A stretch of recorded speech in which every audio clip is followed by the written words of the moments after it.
اسرائیل نے غزہ میں نئی سرحدیں بنانا شروع کر دی ہیں۔ 19 کلومیٹر طویل مٹی کی دیوار، فوجی اڈے اور سیکیورٹی زون اس بات کا اشارہ ہیں کہ قبضے کو مستقل شکل دی جا رہی ہے۔ رفح، خان یونس اور بہت لاہیہ کو صرف تباہ نہیں کیا گیا بلکہ ان کے ملبے پر نئی سڑکیں اور فوجی انسٹالیشن قائم کی جا رہی ہیں۔ سوال یہ ہے کہ کیا اسرائیل غزہ کا جغرافیہ ہمیشہ کے لیے بدل رہا ہے؟ جنگ بندی کے معاہدے میں یلو لائن عارضی تھی، لیکن آج وہی لائن مستقل سرحد بنتی دکھائی دے رہی ہے۔ کیا یہ دو ریاستی حل کے خاتمے کا آغاز ہے؟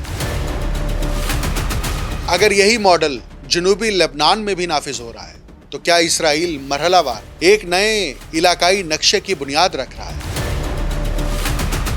اقوام متحدہ، عالمی عدالتیں اور بڑی طاقتیں سب کچھ دیکھ رہی ہیں، مگر زمینی حقائق مسلسل بدل رہے ہیں۔ کیا بین الاقوامی قانون طاقتور ممالک کے سامنے بے بس ہو چکا ہے؟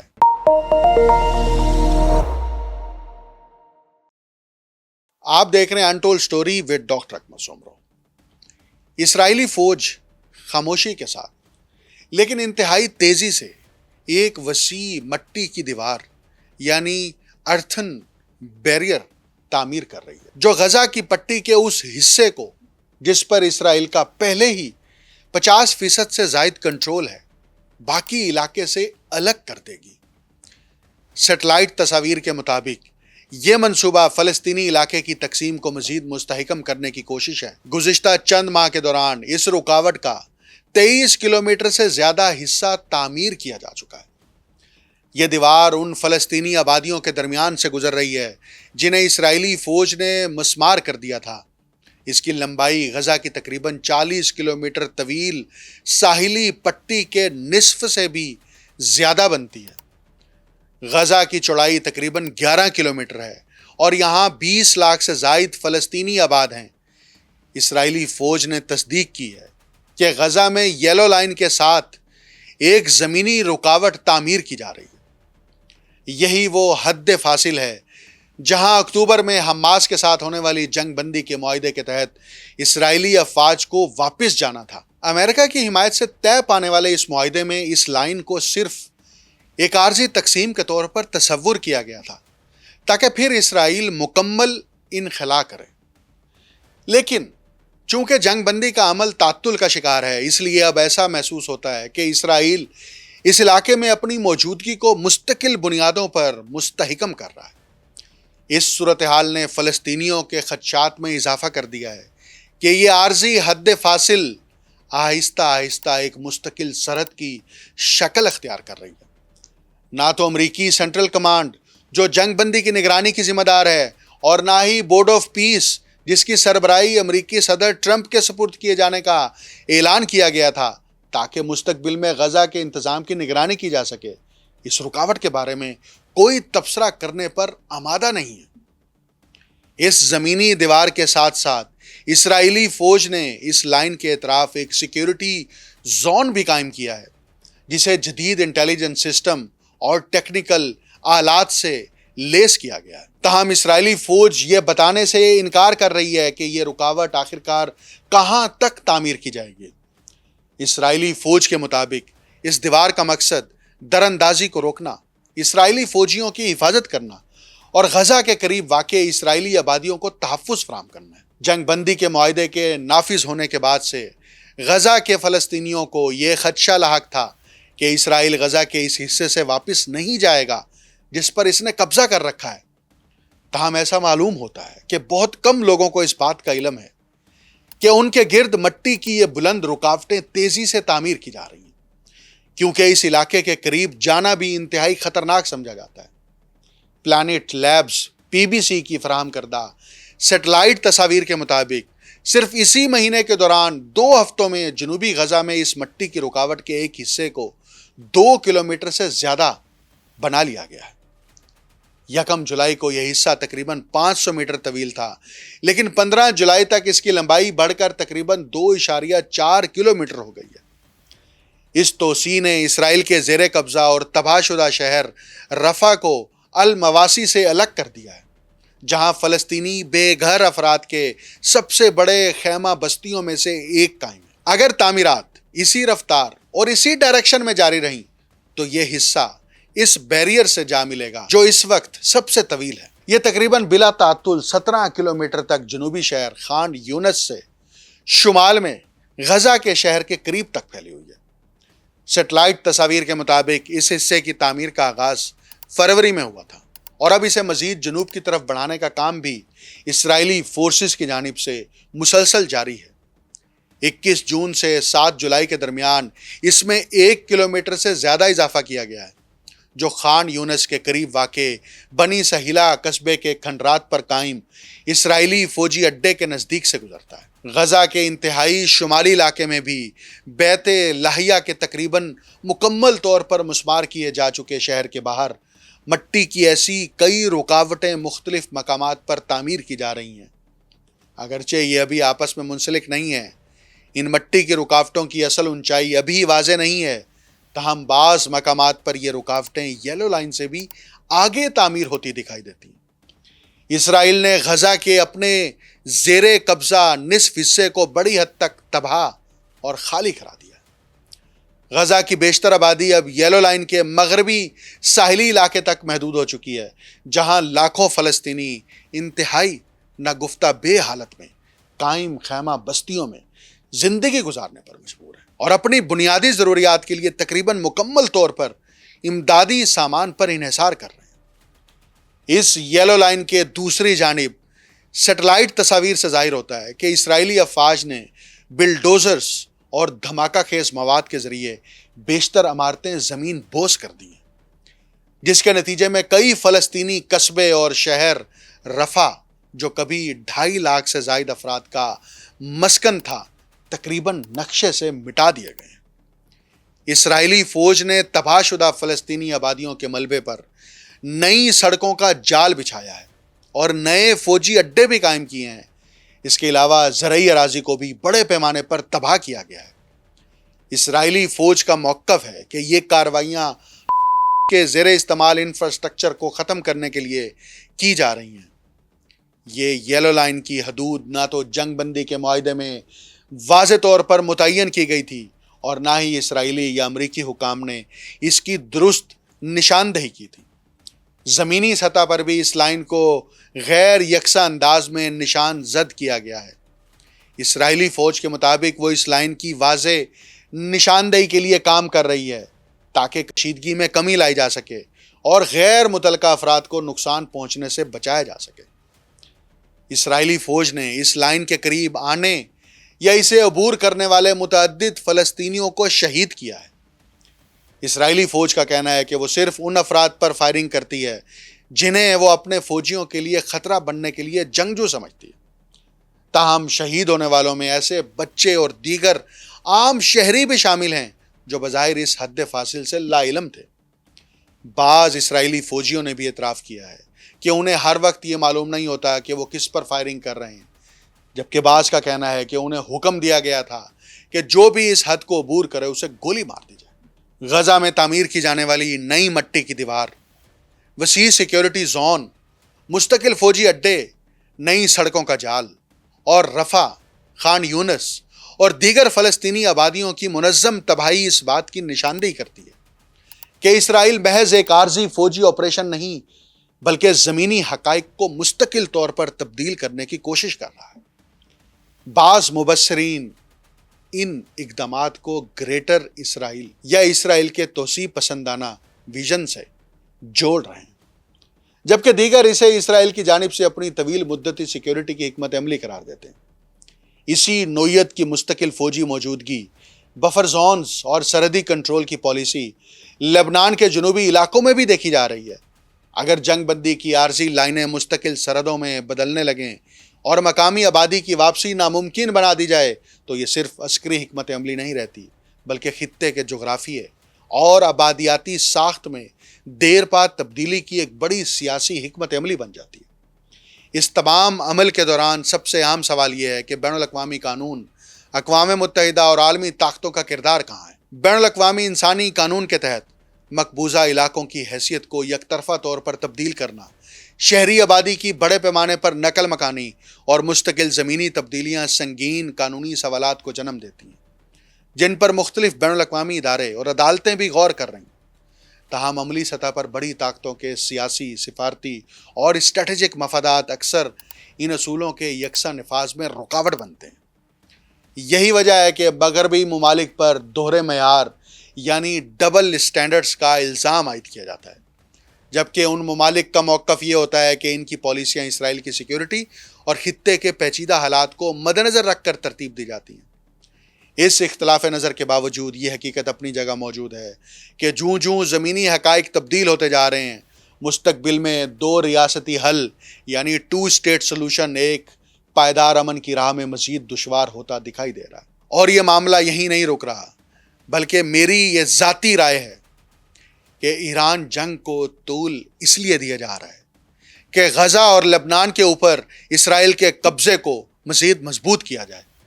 پوری دنیا کی نظریں آبنائے ہرمز پر ہیں، باب المندب پر ہیں، مشرق وسطیٰ کے تجارتی روٹس کے اوپر ہیں، گلف ریاستوں کے اوپر ہیں، خود ایران کی داخلی سیاسی حالات کے اوپر ہیں، یا امریکہ کی تباہ ہوتی عسکری طاقت کے اوپر ہیں۔ لیکن پس پشت اسرائیل کے گریٹر اسرائیل کے منصوبے کو امریکہ تقویت دے رہا ہے، اس کو مضبوط بنا رہا ہے، اس کا عملی اظہار کیا جا رہا ہے، جس کو پہلی دفعہ دنیا کے سامنے 2006 میں پیش کیا گیا تھا۔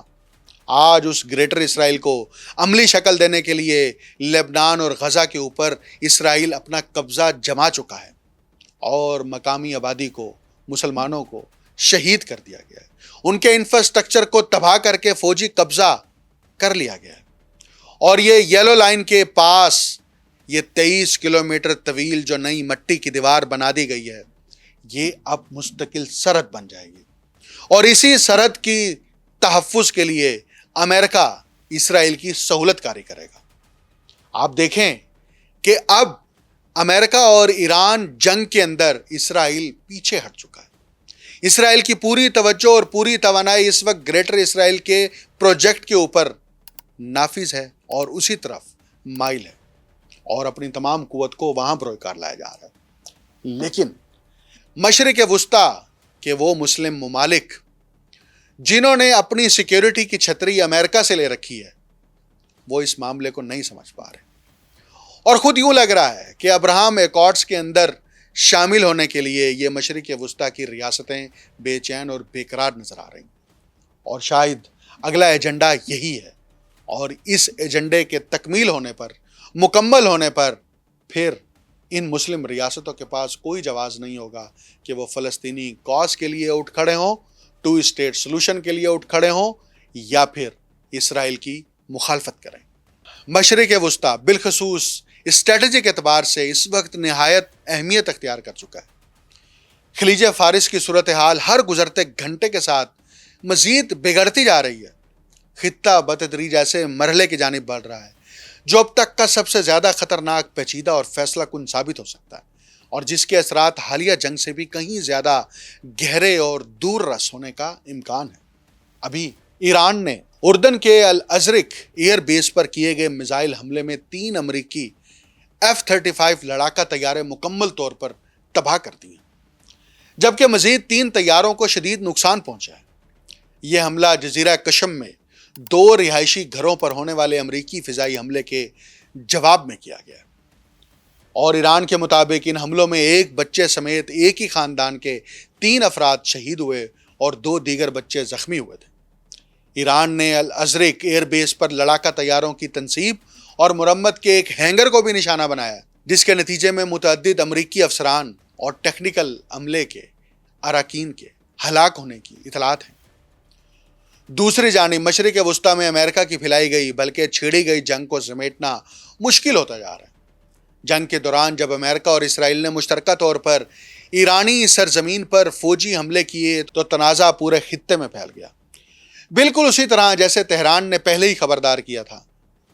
چونکہ تمام علاقائی توجہ ایران پر ہونے والے حملوں پر مرکوز رہی، اس لیے خلیج فارس کی عرب ریاستوں میں موجود امریکی فوجی اڈوں اور مفادات پر ہونے والے میزائل اور ڈرون حملے نسبتاً پس منظر میں چلے گئے، اور انہیں وہ توجہ نہ مل سکی جس کے وہ متقاضی تھے۔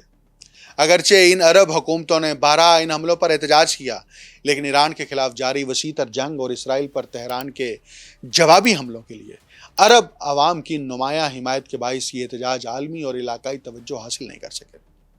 اب صورتحال کسی حد تک تبدیل ہو چکی ہے، چونکہ امریکہ کے ساتھ جاری حالیہ کشیدگی میں اسرائیل اب براہ راست مرکزی کردار ادا نہیں کر رہا، اور اس وقت تہران اور تل ابیب کے درمیان بھی براہ راست حملوں کا تبادلہ نہیں ہو رہا۔ اس لیے نہ صرف اس تصادم کی نوعیت بدل رہی ہے، بلکہ خطے میں اس کے بارے میں پائے جانے والے سیاسی اور عوامی تصورات بھی تیزی سے تبدیل ہونا شروع ہو گئے ہیں۔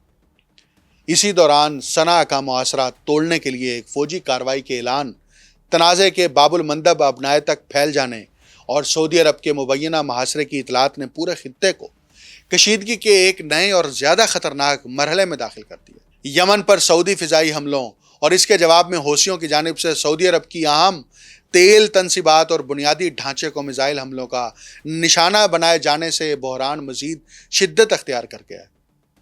اب ریاض کھل کر اور براہ راست اس تنازع کا حصہ بن چکا ہے۔ اطلاعات کے مطابق منگل کی شب سعودی عرب نے امریکہ کے ساتھ مل کر عراق میں پاپولر موبلائزیشن فورسز کے ٹھکانوں پر فضائی حملوں میں بھی حصہ لیا ہے۔